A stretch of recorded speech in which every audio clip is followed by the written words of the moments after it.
Hello students. तो उम्मीद करता हूँ आप सभी लोग बढ़िया होंगे। आज की हम इस वीडियो में जैसा कि हेडिंग पड़ी हुई है ग्राम्स डिफ्यूजन लॉ पढ़ेंगे। और लास्ट की वीडियो में हमने डाल्टन्स लॉ पढ़ा था। वीडियो देखी होगी तो उम्मीद करता हूँ आपको समझ में आया होगा। इस वीडियो में ग्राम्स डिफ्यूजन लॉ पढ़ने से पहले ये दो हेडिंग पढ़ी है, छोटी छोटी ये टर्म है, इनको समझ लेते हैं। इफ्यूजन और डिफ्यूजन में क्या डिफरेंस है। देखिए, मान लीजिए ये कोई गैस कंटेनर है, इसमें गैस फिल है और यहां से कोई छोटा पिन होल या फिर स्मॉल ओरिफिस बोल सकते हैं, यहां से गैस पास आउट हो रही है, तब हम बोलेंगे इफ्यूजन। इफ्यूजन इफ्यूजन हो रहा है। यदि हमारा कोई ये कंटेनर है और यहाँ पे ये मान लीजिए दो हिस्सों में गैस इसमें फिल है, बट किसी एक साइड का प्रेशर हाई प्रेशर और इधर लो प्रेशर है, तो गैसियस नेचर होता है, हाई प्रेशर से लो प्रेशर की तरफ क्या मूवमेंट करेगी। तो हम यहां पे लिख सकते हैं स्प्रेडिंग ऑफ गैस थ्रू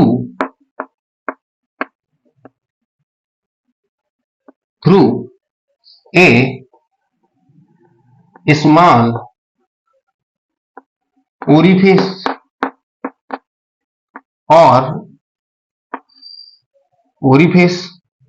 और tiny hole tiny hole tiny hole is called effusion. ठीक है, यहां हम लिख सकते हैं स्प्रेडिंग ऑफ गैस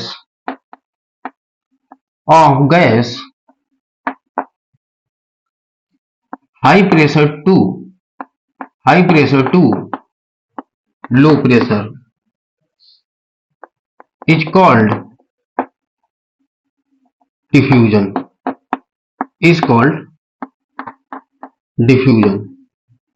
ठीक है, तो इतना छोटा सा डिफरेंस है। अब हम इस वीडियो में इफ्यूजन डिफ्यूजन बार बार नहीं बोलेंगे। डिफ्यूजन या इफ्यूजन बात एक ही है, तो हम डिफ्यूजन बार बार शब्द का यूज करेंगे, ये टर्म बार बार आएगा। तो आप ये थोड़ा नॉलेज के लिए ये मैंने आपको बता दिया। ग्राहम्स लॉ क्या है?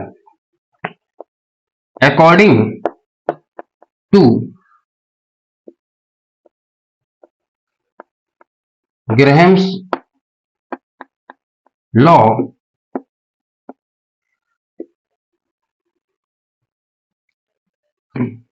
कंडीशन पहले ध्यान रखेंगे। At constant temperature and pressure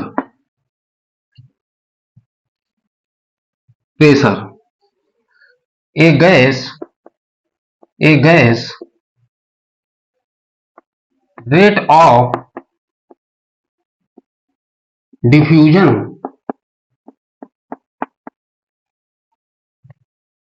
at constant temperature and pressure, a gas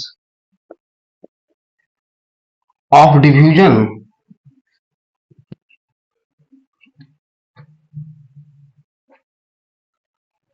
is inversely proportional to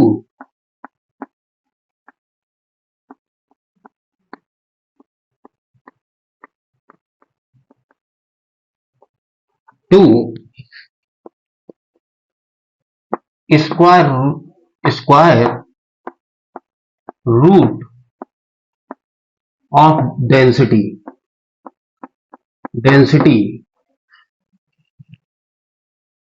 square root of there its density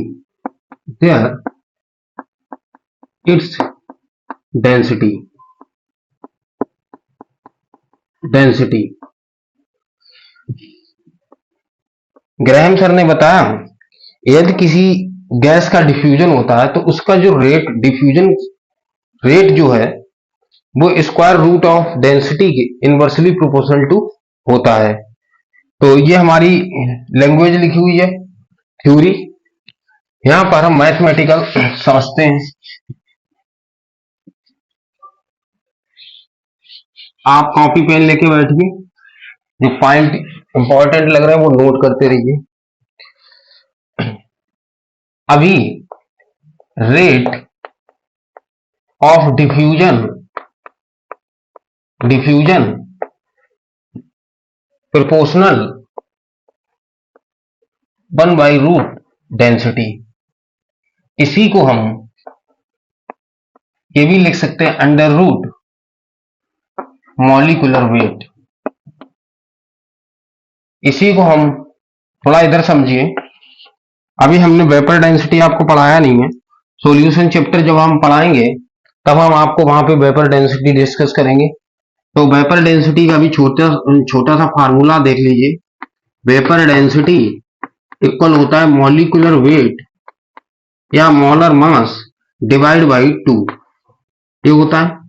तो यदि हम यहाँ पे वेपर डेंसिटी के टर्म में ये डिफ्यूजन लॉ देखना चाहें तो इसको हम ये लिख सकते हैं 1/√, वेपर डेंसिटी। वेपर डेंसिटी ये हमारा ग्राम्स डिफ्यूजन लॉ है, ठीक है। अभी हम थोड़ा इसको और आगे लेके चलते हैं।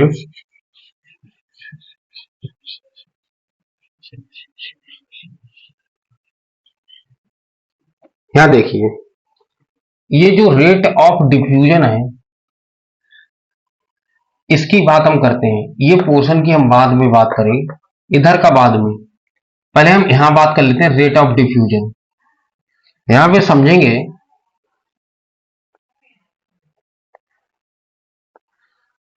ये मान लीजिए कोई कंटेनर है, ठीक है। ये इधर भी गैस है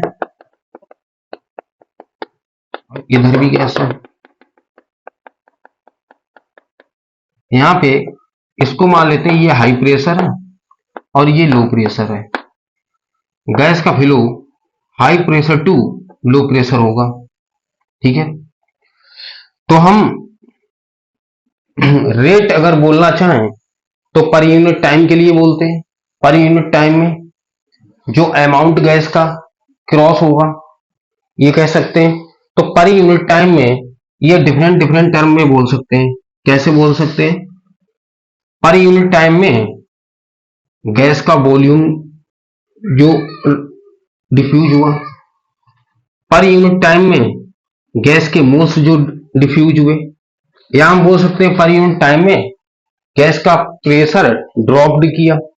तो दो तीन तरह से हम बोल सकते हैं। तो हम रेट ऑफ डिफ्यूजन को लिखना चाहें, रेट ऑफ डिफ्यूजन लिखना चाहें तो हम ये बोल सकते हैं वॉल्यूम ऑफ गैस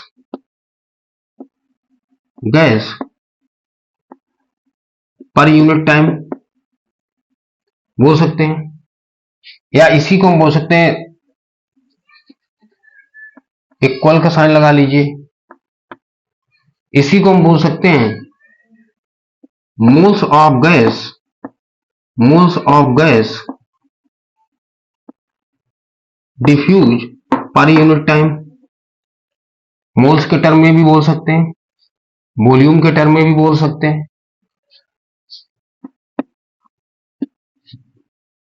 अगर हम बोलना चाहें rate of diffusion distance covered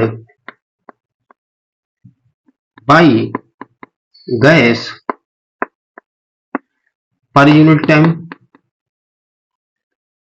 लिख सकते हैं, पर यूनिट टाइम। या हम इसको ये भी कह सकते हैं ड्रॉप्ड प्रेशर ऑफ गैस पर यूनिट टाइम। तो हम रेट ऑफ डिफ्यूजन को कितने टर्म से बोल सकते हैं? वॉल्यूम के टर्म में बोल सकते हैं, मोल्स के टर्म में बोल सकते हैं, डिस्टेंस के टर्म में बोल सकते हैं और प्रेशर के टर्म में बोल सकते हैं। तो हम इधर यहाँ पे शॉर्ट में अगर लिखना चाहें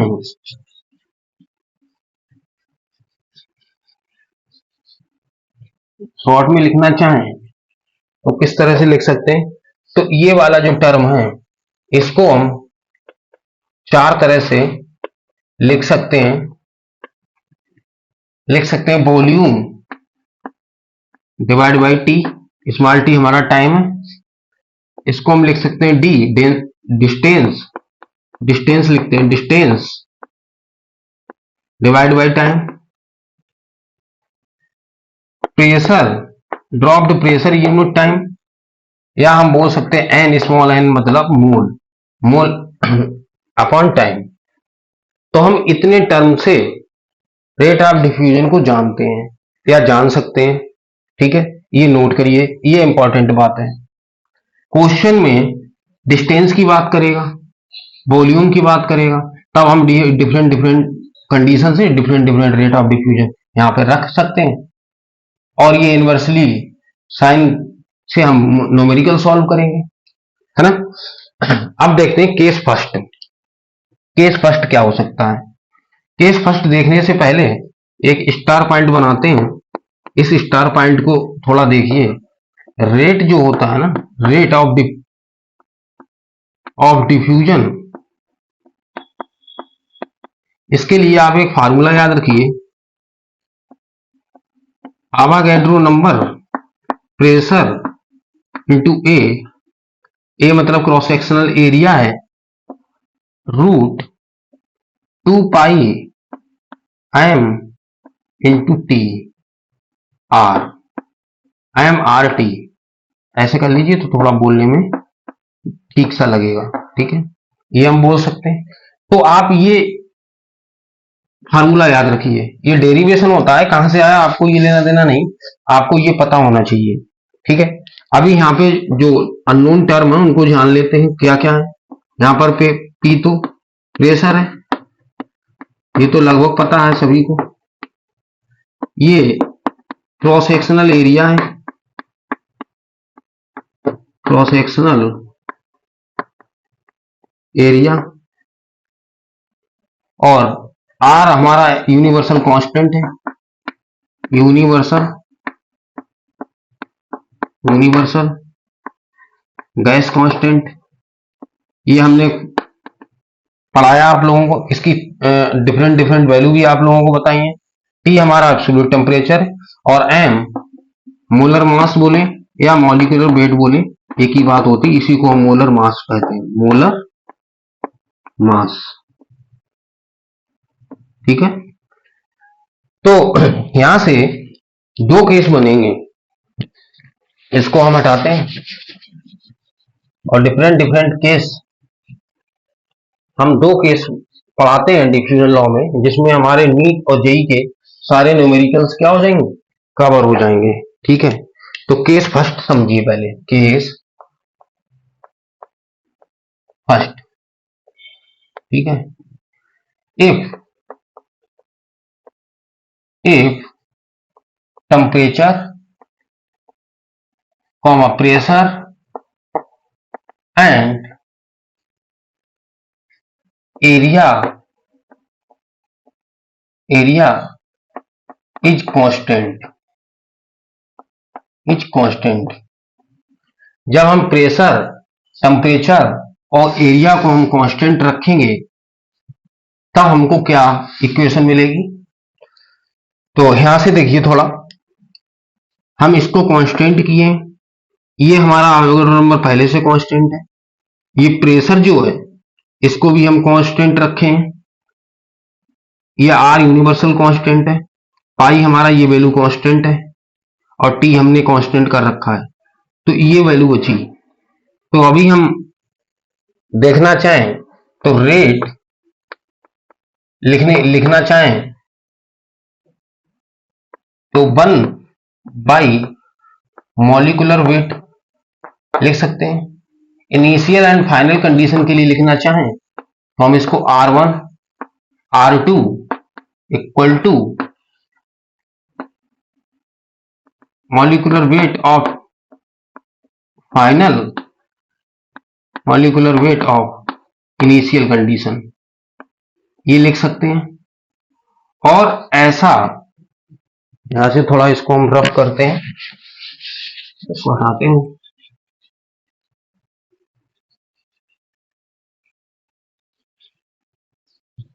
ये देखिए, और रेट को हम वॉल्यूम के टर्म्स में लिख सकते हैं, वॉल्यूम बाय टाइम टी।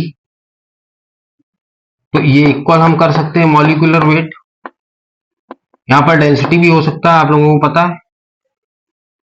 यहां से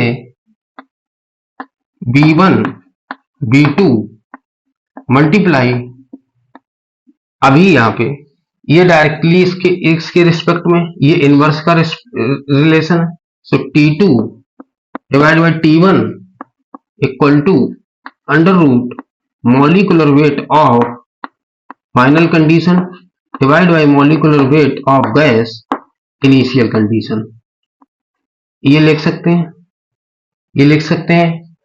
इस तरह से हम डेंसिटी के टर्म में लिखना चाहें, डिस्टेंस के टर्म्स में लिखना चाहें, डिस्टेंस बाई टाइम, इसको हम डी कंसीडर कर लेते हैं। तो ये हम अंडर रूट मॉलिक्यूलर वेट के इक्वल लिख सकते हैं। तो यहां पे लिखना चाहें तो D1 divide by D2 multiply T2 T1, और यहां से ये under root molecular weight of final condition molecular weight of gas initial condition. इस तरह से हम लिख सकते हैं। यहाँ पे आप डिस्टेंस के टर्म में लिखना चाहें डिस्टेंस के टर्म में लिख सकते हैं, वॉल्यूम के टर्म से लिखना चाहें वॉल्यूम्स के टर्म से लिख सकते हैं, मोल्स के टर्म्स में लिखना चाहें मोल्स के टर्म से लिख सकते हैं, और प्रेशर के टर्म में लिखना चाहें तो मैंने इतना ये दो करके दिखा दिए। बाकी आप लिख सकते हैं, अगर आपने पीछे नोट किए होंगे तो रेट को हम 4 तरह से बोल सकते हैं अलग अलग टर्म्स में। तो ये आपको ये कंफर्म होनी चाहिए, है ना। अभी ये कांस्टेंट हमने रखे हैं, तब अभी वेरिएबल नहीं है, अभी हम इनको सेकंड केस में इसको वेरिएबल करेंगे, तब क्या कंडीशन बनेंगे तब हम आपको बताएंगे। अभी इतना समझ में आया, ठीक है। अब एक सवाल करते हैं, एग्जाम्पल करते हैं। ये केस फर्स्ट आप लोगों ने उम्मीद करता हूँ नोट किया होगा, नहीं किया तो वीडियो को रोक लीजिए तब कीजिए।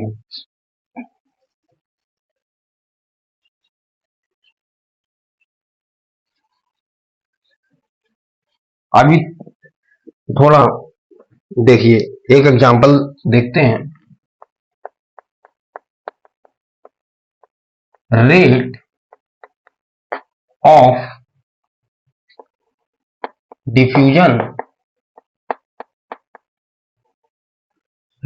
Diffusion ratio of helium and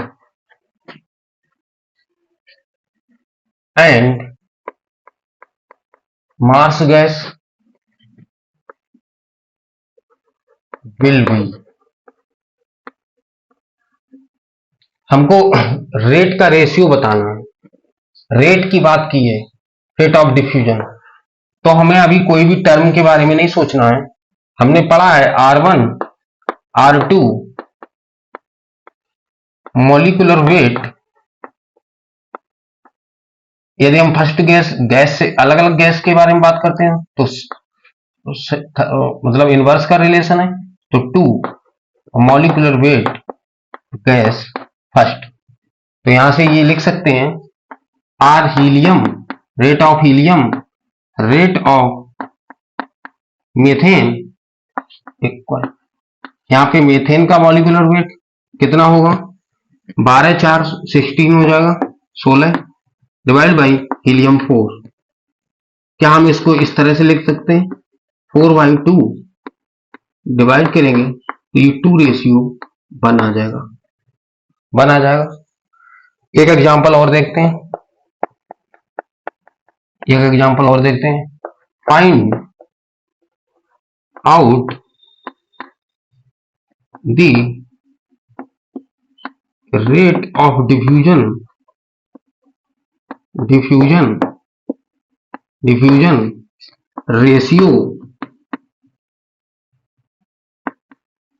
ratio of helium methane and SO2। ठीक है, अभी यहां पर तीन गैसेस दे दी गई, 1 2 3। अभी यहाँ पे दो के लिए लगा रहे थे, तो थोड़ा चेंज कर लेंगे, यहाँ पे सॉल्व करेंगे। अभी देखिए रेट, यहां समझेंगे थोड़ा, rate inversely proportional to molecular weight था। ठीक है, अभी यहां पर क्या हम इसको ऐसे लिख सकते हैं, K divide by root molecular weight. हम ये प्रोपोर्शनल साइन हटाएंगे और यहां पर हम कांस्टेंट के ले आए। अभी ये आसान हो गया। यहां पर तीन गैस दी हुई है, हीलियम,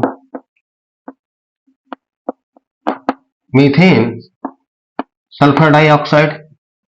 यहां पर हम लिख सकते हैं के डिवाइड बाई 4, के डिवाइड बाई 16, के डिवाइड बाई, इसका मॉलिक्यूलर वेट निकालो, ये सल्फर 32, ऑक्सीजन 32, ये 64 आ जाएगा। ठीक है, तो यहाँ पे 64 आ गया, और ये रूट में आएंगे, सारे क्या है, ये रूट में आएंगे। आगे तो अभी ये आसान हो गया। यहाँ पे के यहाँ पे ऊपर कर देते हैं, यहाँ पे नीचे थोड़ा दिखाई नहीं देगा आप लोगों को, इसको हटाते हैं, ये तो न्यूमेरिकल करा ही दिया।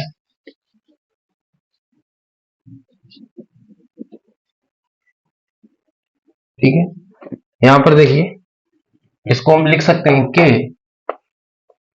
2 रेशियो के वाई 4 रेशियो के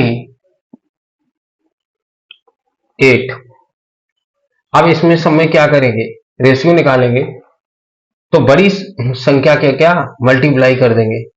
तो यहाँ पे हम मल्टीप्लाई 8 की करेंगे, तो ऐसे रेशियो निकालते हैं। अभी 8 का मल्टीप्लाई करेंगे, यहाँ पे आएंगे तो 4 आ जाएगा, रेशियो 2 आ जाएगा, और यहाँ पर रेशियो 1 आ जाएगा। तो ये रेट ऑफ डिफ्यूजन रेशियो आ गया। ठीक है, और वैसे भी ये जो भारी गैस होगी वो थोड़ा धीमे डिफ्यूज करेगी, तो इसीलिए इसका 1 रेशियो आया, है ना। ये थोड़ा याद रखिए। एक क्वेश्चन और कराते हैं, बड़ा फेमस क्वेश्चन है, लगभग सभी लोगों ने जो एक साल तैयारी किए होंगे, एक साल से प्रिपरेशन कर रहा हूँ, उन्होंने ये क्वेश्चन जरूर दिया होगा। लगभग हर कोचिंग वाले करा ही देते हैं, तो हम भी करा देते हैं। अभी देखिए क्वेश्चन है, कोई ये होलो सिलेंडर है, और यहां से और इधर से HCl गैस और इधर से NH3 गैस को हम भेजते हैं, और ये होलो सिलेंडर की लेंथ जो है वो 2 मीटर दी हुई है। अभी क्वेश्चन पूछता है कि यहाँ पर कहां पर डेंस वाइड फ्यूम बनेगी। ये जान लीजिए, इसका मॉलिक्यूलर वेट कितना है, 17, और यहाँ पर मॉलिक्यूलर वेट जो है तो 36.5 है। क्लोरीन का 30, ये याद रखेंगे थोड़ा, 30.5 होता है, तो एक इसका तो 36.5 हो गया।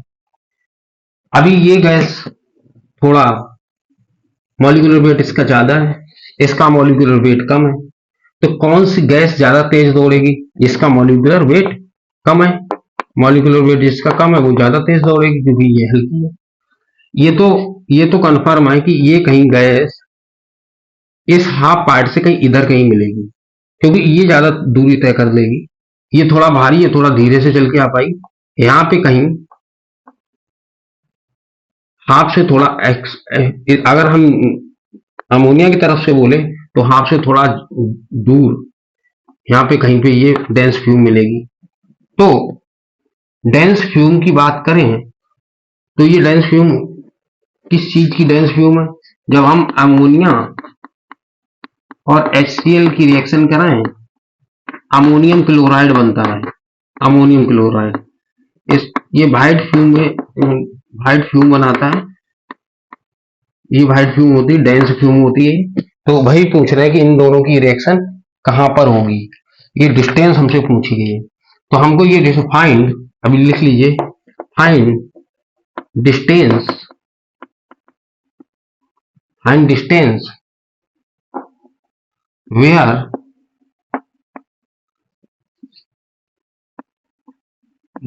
White dense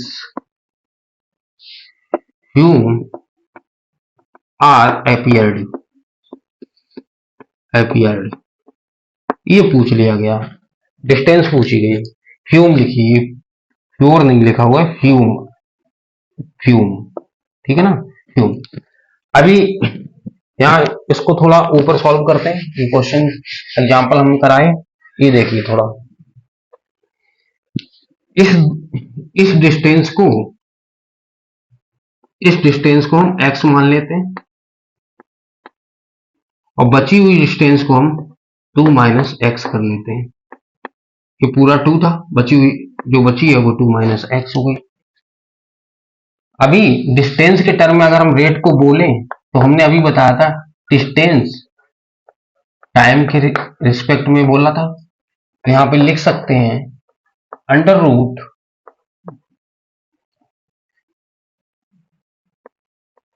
molecular weight, molecular weight, तो इसको हम इस तरह से भी लिख सकते हैं, d1 by d2 into t2 t1 equal under root molecular weight of second gas, molecular weight of first gas, ये लिख सकते हैं, ये लिख सकते हैं। इसको थोड़ा यहाँ पे सॉल्व करते हैं, नीचे कर देते हैं या इसको हटा देते हैं सिलेंडर को।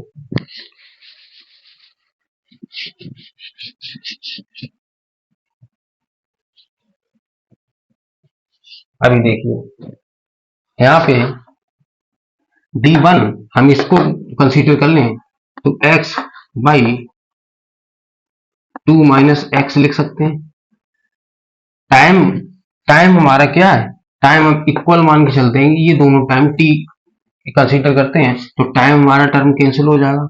यहाँ पे हम लिखेंगे अंडर रूट मॉलिक्यूलर वेट, अभी देखिए ये डिस्टेंस जो है वो यहाँ पे हमारी गैस थी HCl, तो जो नीचे टर्म लिखा हुआ है उसका मॉलिक्यूलर वेट ऊपर रखेंगे, तो मॉलिक्यूलर वेट हमारा कितना 36.5 हो गया, डिवाइड बाई 70 हो गया, ठीक है।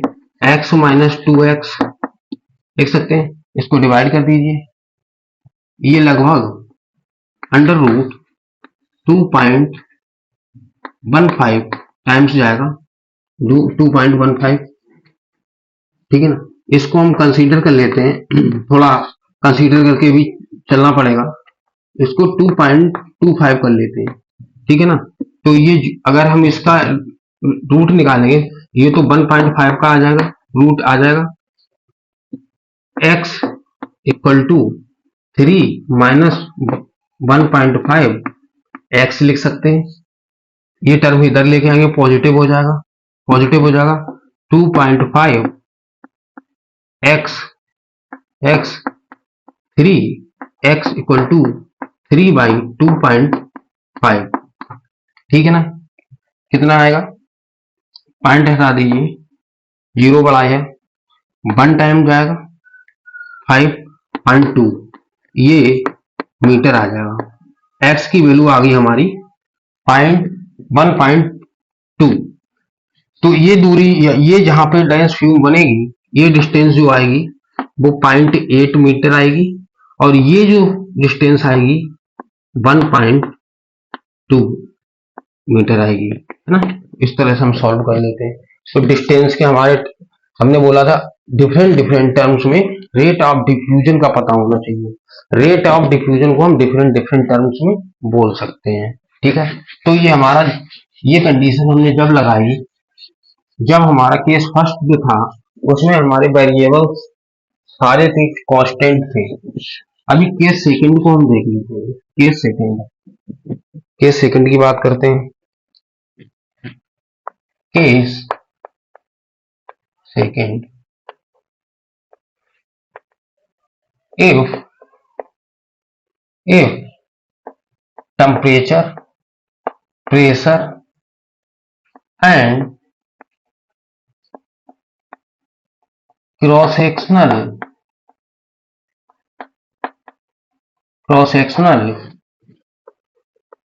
area are variable।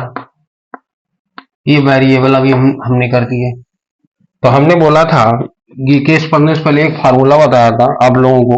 आप इतना याद रखिए, rate P A under root M T, इतना याद रखिए। जो कांस्टेंट वैल्यू थी मैंने वो हटा दी। यदि आपको ये कंफर्म याद है तो लिख सकते हैं। तो हम यहां से रेट को लिखना चाहेंगे, रेट, यहां से देखिए प्रेशर वेरिएबल है तो P1 P2 under root molar mass 1, ऐसे लिख सकते हैं। ये प्रेशर के टर्म में, इन टर्म्स ऑफ प्रेशर इसी रेट को यदि हमारा मानते हैं क्रॉस सेक्शनल एरिया वेरिएबल है तो हम cross sectional area first, cross sectional area second, multiply molecular weight of second, molecular weight of first लिख सकते हैं। मोलर मास बोले, मॉलिक्यूलर वेट बोले, कोई दिक्कत की बात नहीं। सर यहाँ पे कैपिटल एम लिख दिया, यहाँ पे ये क्या लिख रहे हैं, तो बात एक ही है ना। मैं बार बार मैं ये समझाना चाहता हूँ, मॉलिक्यूलर वेट और मोलर मास एक ही बात होती है। अब यहाँ पे थोड़ा देखिए, ये जब हमारे ये कंडीशन में जब प्रेशर वेरिएबल था और जब क्रॉस सेक्शनल एरिया था वेरिएबल, तब ये फार्मूला है। इफ अब टेम्परेचर, यदि हम मानते हैं टेम्परेचर वेरिएबल है, तब हम किस तरह से लिख सकते हैं रेट को, तो लिखेंगे रेट ऑफ डिफ्यूजन है, मैंने रेट लिख दिया। यहां से देखिए, ये यहां से दिखाई दे रहा under root M T, inverse में है, तो हम क्या इसको ऐसे लिख सकते हैं, rate R1 R2 equal under root molar mass 2। अभी टेम्परेचर है, एब्सोल्यूट टेम्परेचर है, molar mass 1 absolute temperature first. तो इस तरह से ये इस रेट को लिख सकते हैं।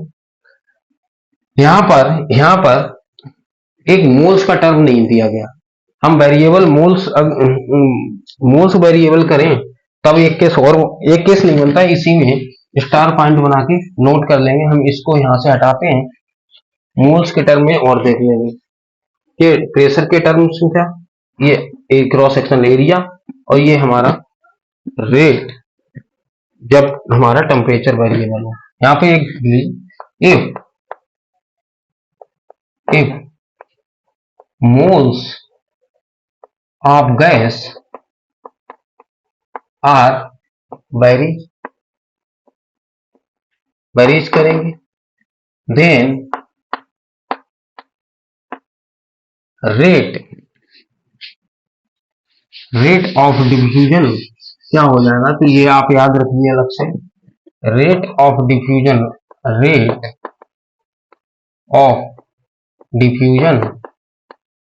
लिख सकते हैं equal N1 N2 multiply under root molecular weight of second, molecular weight of first. इस तरह से हम लिख सकते हैं। और ये रेट ऑफ डिफ्यूजन को 4 टर्म्स में बोल सकते हैं, ये तो आप कंडीशन लगा ही सकते हैं, ये तो हमने पहले केस में बता दिया था। एक छोटा स्टार पॉइंट और लिखेंगे, क्या सर थोड़ा थोड़ा बढ़ाते जा रहे हैं, बढ़ाते जाएंगे। अभी एक और एरो बनाते हैं। यहां से थोड़ा ये एक टर्म याद रखिए, जो वेट ऑफ गैस होता है वो डायरेक्टली प्रोपोर्शनल टू होता है under root molecular weight. Molecular weight कभी ऐसा होगा कि वेट, गैस का वेट दे दिया जाएगा और रिलेशन से रेट पूछ लिया जाएगा। अभी ये क्वेश्चन देखते हैं, ढूंढना पड़ेगा कोई क्वेश्चन है यहाँ पे।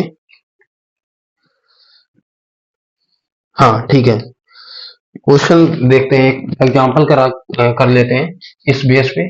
ये याद रखना, ये इंपॉर्टेंट है। वेट दे देगा और यहां से अगर आपको ये रिलेशन नहीं पता है तो आप नहीं कर पाएंगे, ठीक है।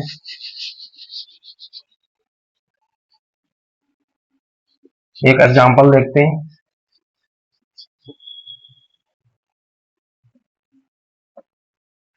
एग्जांपल देखिए,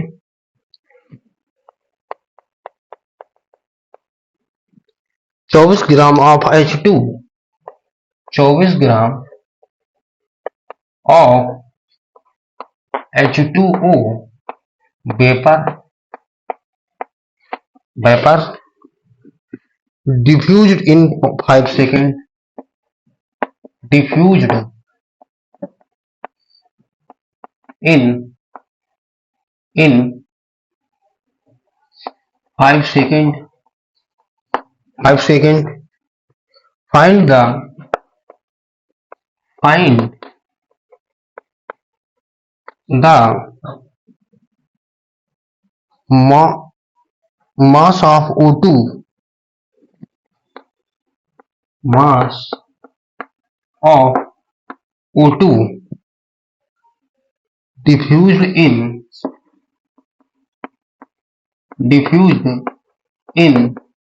10 seconds, 10 seconds through the small hole, through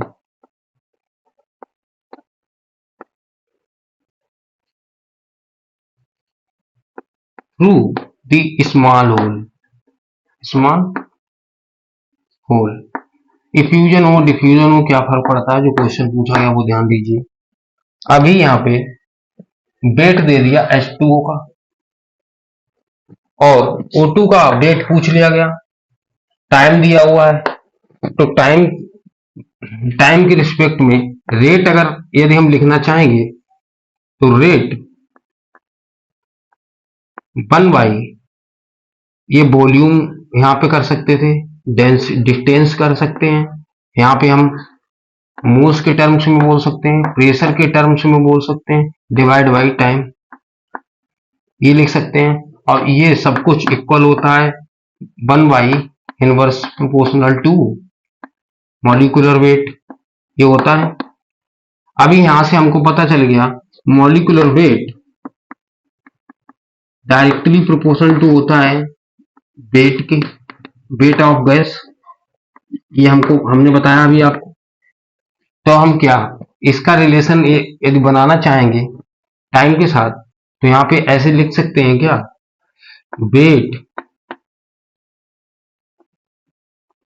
to मतलब second gas divide by weight first into time, time के रिस्पेक्ट में यहाँ पे रखेंगे क्योंकि ये डायरेक्टली प्रोपोर्शनल आएगा वेट, तो T2 by T1 equal under root molecular weight of second gas divide by molecular weight of first gas, ये लिख सकते हैं। तो अभी वैल्यू रखने के लिए रह गया, तो ये आप चाहे तो डायरेक्ट आप फार्मूला याद रख लीजिए, वेट के टर्म में हुआ दिया हुआ है, तो वेट यहाँ पे सेकंड गैस का रखना है, तो यहाँ पे कुछ नहीं रखना, हमें सेकंड का पूछा है, फर्स्ट का रखना है, तो W2 वन का दिया हुआ है हमारा 24 ग्राम मल्टीप्लाई टाइम दोनों का दिएगा।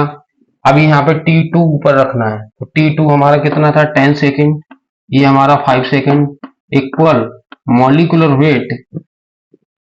अभी मॉलिक्यूलर वेट जो सेकंड वाला है मतलब ऑक्सीजन का डिवाइड बाई ये लिख सकते हैं, ये लिख सकते हैं अभी यहाँ पे जो टर्म हटेगा हटा देंगे 2, ये 12 आएगा, 12 आएगा। यहाँ पे देख लीजिए, थोड़ा क्वेश्चन हटाते हैं।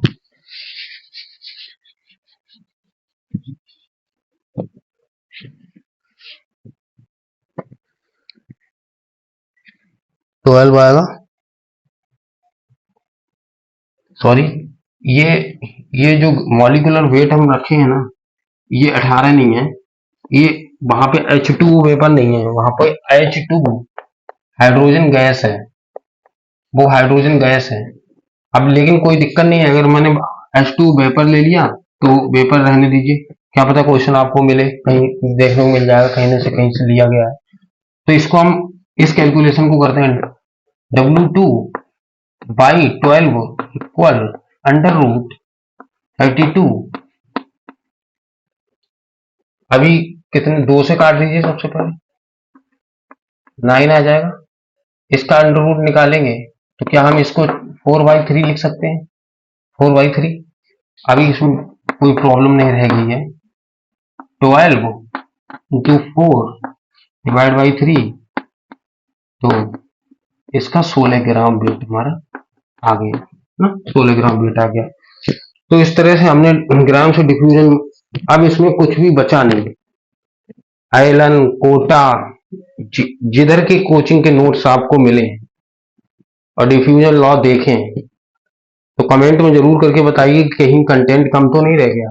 डिफ्यूजन लॉ से अगर आपने इतना कर लिया डिफ्यूजन लॉ, आपका कोई क्वेश्चन फंसेगा नहीं।